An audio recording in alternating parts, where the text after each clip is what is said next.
Fils et du Saint-Esprit. Amen.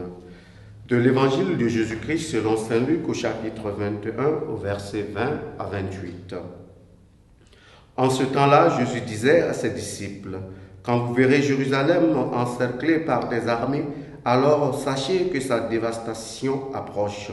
Alors ceux qui seront en Judée, qu'ils s'enfuient dans les montagnes, ceux qui seront à l'intérieur de la ville, qu'ils s'en éloignent, ceux qui seront à la campagne, qu'ils ne rentrent pas en ville, car ce seront des jours où justice sera faite pour que soit accomplie toute l'écriture.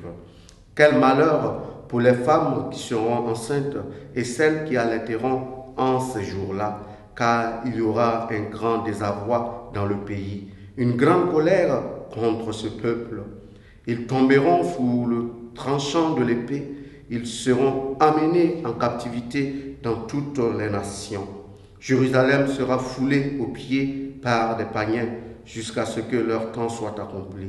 Il y aura des signes dans le soleil, la lune et les étoiles.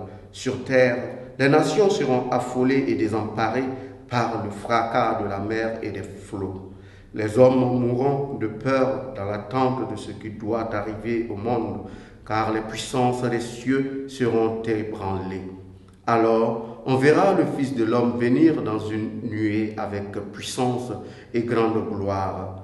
Quand ces événements commenceront, redressez-vous et relevez la tête, car votre rédemption est proche. Acclamons la parole de Dieu.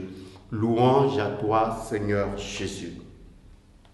Bien-aimés dans le Seigneur, une fois encore, l'évangile de ce jour nous présente une image de terreur, une image inquiétante pour notre humanité, pour notre sort.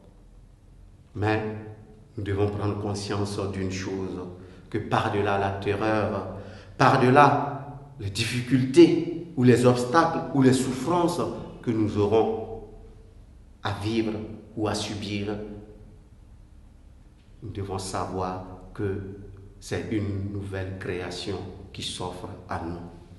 Autrement dit, le Seigneur nous demande de nous redresser et de garder la tête haute. Pourquoi?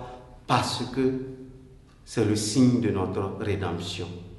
L'espérance à laquelle nous vous invitions hier nous apprend aujourd'hui justement que cette espérance-là a une finalité. Et la finalité de cette espérance, c'est notre rédemption.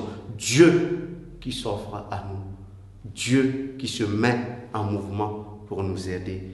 Au cours de cette journée, nous allons demander au Seigneur qui nous donne la force justement d'accueillir ce nouveau monde, cette nouvelle humanité qui s'ouvre à nous et qui nous tend les bras afin que nous puissions l'accueillir et devenir des artisans de cette nouvelle humanité enracinée dans le message du Christ. Loué soit Jésus-Christ.